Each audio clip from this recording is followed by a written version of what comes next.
And here we are, game week 5, and we're starting with the Derby della Madonnina.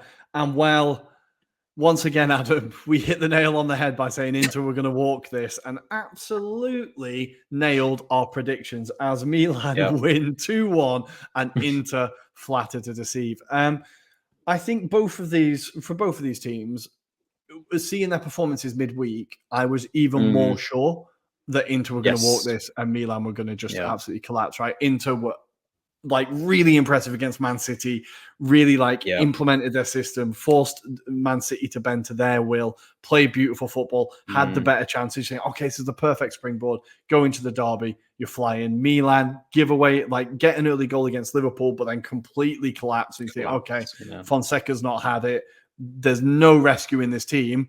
Adam, how did Milan win this game? I don't understand. And how were they the better team throughout? I think if you're talking about characteristic, obviously Fonseca must have instilled this kind of confidence within them. And when it comes to derbies, it's all about having that grit, determination. It's not necessarily about the skill, but you could see there was a hunger within that Milan squad ahead of this game for Inter. I think I reflected prior to kickoff and went, okay, Fonseca's really bold here by going with a 4-4-2 formation with Tammy and Alvaro Morata up top. But you could see the tenacity in both of them. You could see the tenacity within the squad. You know, the likes of Emerson Royal, despite his maybe blunder for the initial equaliser for Inter perspective, he had a really strong game. Pulisic, for example, never let the midfielders have a moment to breathe. You know, the moment that he intercepted that pass from Mkhitaryan when he's trying to control it, you sensed that there was going to be something. He'd kind of already threatened that earlier. And so did Alvaro Morata as well when he had that header, which was slightly tipped over by Jan Sommer. But I think, in summary, I would say Fonseca approached it in such a way that he gave them the confidence and still this kind of belief within that squad. And I think this provides a little bit of redemption for Fonseca as well as Milan. You know, I think had the result gone the other way, I think we'd be saying goodbye to Fonseca. I don't think he stands a chance, but this completely changes the way that Milan's season pans out now, because they're on level points with Inter, which is mad to think at this stage, but they are. And that whole win just breathes a bit more confidence to what they do going forward, Rory. I think I was just taken aback by how lethargic Inter were, you know. And I think there's going to be things that we'll kind of go into detail, but I think also Inzaghi got it wrong on the night. I think he got the substitutions wrong. I think he got the whole approach was wrong. But it just felt like, I don't know about you, Rory, and maybe Andrea as well, but it felt Inter were tired. They looked tired, and I was surprised when I spoke to you, Rory, offline when we were talking about the match as it was going live, that he didn't rotate more. You know, Zielinski for me had a fantastic performance. Mkhitaryan's legs don't feel or don't certainly look like they're up to the pace of the game anymore. So was this the right decision? There's a lot of question marks there, and I think if you look at even Marcus Thuram's performance up front, it didn't look like the Thuram that we saw, say, 12 months ago, where he was really, you know, running the Milan defense anyway ragged. So full of credit to Fonseca and that Milan approach, because that was phenomenal. Before we get in deep into Inter, I want to talk, Andrea, for Milan, is it as simple as, all I could think when I was watching the game was that Fonseca's turned around and said, no team has ever won 6 derbies in a row. Don't be the team that loses 6 in a row, right? Was it that simple, or do you think it was like the way they set up just limited Inter so much and just didn't allow them to express themselves? I think a lot of it comes to do with the fact that they were under such intense pressure, and I think he must have felt as well that this game had to get a result. So I think that kind of was shown in the team and the way they were so together, and so, which we haven't seen throughout the season. You could even see it in the celebrations in the winning goal and after, how much there was kind of that togetherness, which I think was another big concern, but we're starting to see, and hopefully that kind of improves with Milan.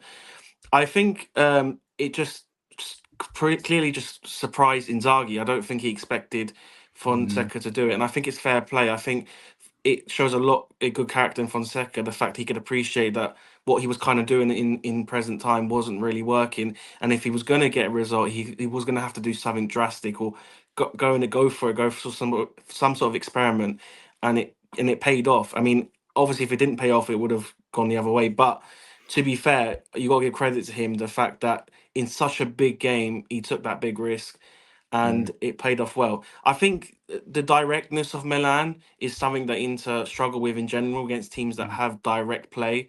And Milan just used their wings and their pace up in the final third. And I think obviously that did struggle. And it's interesting what Adam said about the tiredness. And I noticed that too, especially the weird one where he kept DeMarco on the whole game. He was Yeah. definitely out of it. And Bastoni has so much energy. And you can see how Bastoni in the final third can still give you something as well. So I was a bit surprised with taking Bastoni for DeMarco. But yeah, I think Inzaghi as well, substitutions, he got it wrong as well. Yeah, like massively. Before, like, we're going to move on to Inter, I just wanted to very quickly say, like, Reinders had one of those games where you remember how good he can be. He was absolutely fantastic in that midfield. Gabbia, I didn't say, I saw him as the unlikely hero, right? It's such a beautiful story, you know, like Milan fan from birth and scores the winner in such a like crucial moment when they really needed it. And that side of Leao and Teo still is by far Milan's biggest threat consistently. And I thought they, again, like, especially Teo was really, really impressive in this game. But let's talk about Inter and how they kind of, I found it really fascinating. I think I messaged you, Adam, when he took Barella off, and I was like, that's a weird one. Like, now, obviously, regular listeners of the pod will know I'm obsessed with Barella, and he like really think he should be playing every minute God sends. But I felt like the second they took him off, there was just no ignition in that midfield. There was no like that ball forward, that ball through. There just wasn't that person who was able to get the ball, turn, and bring them forward. And I just think, like, Adam, do you think Inzaghi overthought it? Do you think it was like, do you remember when he first came into Inter, he would always make odd substitutions, or the second someone got booked, they'd be taken off, or he had this thing of like set times for substitutions and set substitutions. Do you think he kind of fell into that habit because he could see the game wasn't going how he'd planned, or because there were some odd decisions? I think he knows this season he's going to have to rotate that squad a lot more than probably in previous seasons, given the extent of the fixture list with the Champions League. He wants to protect and maybe maintain that they are the Scudetto holders, at least for this season. But then you've got, obviously, he's a cup master in that respect as well. So he'll be gunning for all of the competitions that are available to Inter. I think he did read it wrong in terms of the substitutions and the personnel. Personally, I think there was an opportunity prior to the 11 being announced that he should have rotated. You know, for me, Denzel Dumfries, there seems to be some sort of politics with his contract. So that was potentially a reason why maybe he was involved, or lack of involvement in that respect. I think David Fratesi proved why he doesn't seem to start very often for the Inter squad. Like I say, Zielinski, I thought, had a very good game against Man City, proved his abilities. You know, it's not uncommon for him to play back-to-back games. He did it with Napoli, for example. So why wasn't he in this occasion? I felt Çalhanoğlu had a really poor game as well. He got a really poor yellow card, and he pretty much moaned. He moaned for the majority of it. But I think what got me was how direct, as Andrea said, Milan were. They were able to kind of dribble straight through the middle. That's really uncommon for like Inter to be broken that easily and carved so easily at times through that middle. You know, the amount of counterattacks that Milan had, it was just a breath of fresh air from a Milan perspective, but such a concern from an Inter point of view. And it kind of, for me, highlighted the left-hand side, which Andrea mentioned about DeMarco, but also from a defensive point of view, at times there were drags. In the middle of the park, sometimes I feel like with Acerbi, his legs aren't as what they used to be. For example, he's got the mind, so he can read the game quite well, but actually you need someone with a bit more stamina and someone that is able to keep up with runners. I felt like he was being dragged from place to place. So I feel they could have got that a bit better. I think Damian would have been probably the better option out of the two, personally. You know, Acerbi offers that aerial threat, but actually you need someone that's going to be keeping up with the pace. I just even think Bissek, he's been good when he's come in this season. I think he's clearly physical. He's quick. I don't think he's really put a foot wrong, Bissek. And I think even having someone as him as a deputy, like, you can trust him more. I know that Milan Derby is a bloody big game, right? But Bissek's played in quite a few games this year, I want to say.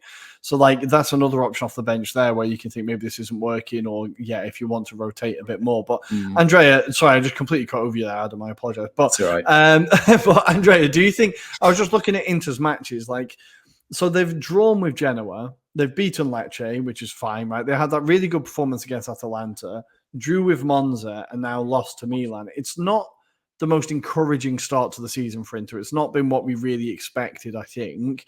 Do you think this is just a bad day at the office, or is there a wider issue here with Inzaghi's Inter and what they could achieve this season? I think that's a great question because I kind of see both sides, because I feel like the final third of Inter has looked really off this season. Like even Martinez, I think you were talking about Thuram before, but even Martinez doesn't even look like.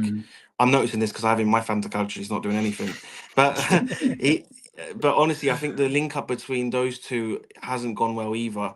My only question I'd say about this particular game is I wonder if after that Man City performance, there was a bit of complacency that crept in, that they were imagining they would play Milan off the park and have most of the ball, and they would find a way to get the job done. That's the only thing I can think of it in terms of it being just an off day. But I think there is a bigger issue in that final third. Martinez by now would be scoring goals last season. Thuram would be having much more of an impact. Those runs in behind and through the channels that Thuram hasn't been doing as much either. And I don't know if there's the restriction in the defence, like Adam was saying, you kind of alluding to about the pace of the midfield. And I wonder if that's kind of slowing down the whole build up and possibly affecting, Thuram and Martinez in the final third. But yes, I think certainly in that final third aspect, I think there's a concern. I think midfield and defence will kind of come through. I think there's too much quality there. And of course, in the final third, they should have the quality, but it just seems it's not kind of clicking at the moment, which just seems odd because they were last season. So, but again, I wonder if it's the complacency thing of that man from the Man City game. I think you've definitely got a point there. We do also have to say they had a day less rest and had to travel, whereas Milan were playing in Milan. Stayed. There is a factor there, but I think you're absolutely right. I think they thought we've gone toe to toe with the best team in the world. Milan are crap. Let's see what happens. Right, like, this will be fine. But for Milan, Adam, before we move on from this game, encouraging signs, I suppose, a lifeline for Fonseca. Flag in the ground, marker. We can go against what is apparently the best team in the league. We can play them off the park. Morata and Tammy. That's an interesting dynamic. Yeah. Is there something here for Milan to build on and Fonseca can get a second wind and maybe get their season started? Yeah, definitely. I think they needed that kind of result, really.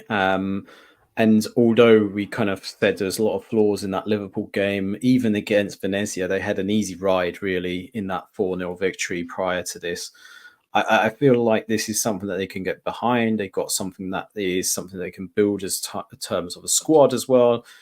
It'll be interesting to see how he kind of looks at it going forward in that respect, because Derby is one thing, but to be consistent is another, and that's the key now. So he's got that kind of win. He's won that over the fans. That's good, but it is going to be the next stage. How can you maintain that momentum? I think, obviously, one of the things that I put in my notes was how Leao was scapegoated prior to this game, being shown as the maybe the reason why their form hasn't been performing as well.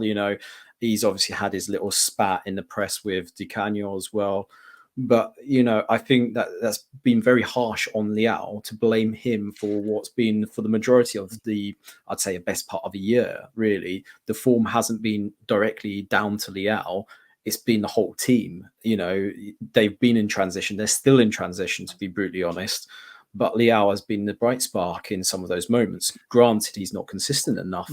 And that is a personal criticism aimed at him quite regularly. However, got to remember, he's still kind of young. He's still learning his trade in some respects. And yes, I think Milan's fans in general expect him to be the main core in terms of establishing good performances. He should be the one that inspires the squad. I think that's a bit harsh because I don't necessarily think that's his kind of role. His role is necessarily to be an outlet at times, and I think that's the balance. He's still developing his game already. I can kind of understand where their frustration comes from, though. I can kind of understand, he is their highest paid player, I want to safely assume, right? I assume he's on the most money. Maybe Teo is slightly ahead of him, but I imagine Leao is either on more or not far behind him. And he does always kind of have the feeling of he's got one foot out the door. The way I'm looking at it, I always feel like he seems like he's waiting for the big move to come, right? He's signed the last contract because they won the Scudetto, and it was like, this big thing of And then the club hasn't really matched his ambitions. We've all seen that, right? Last Sure. season was a disappointment.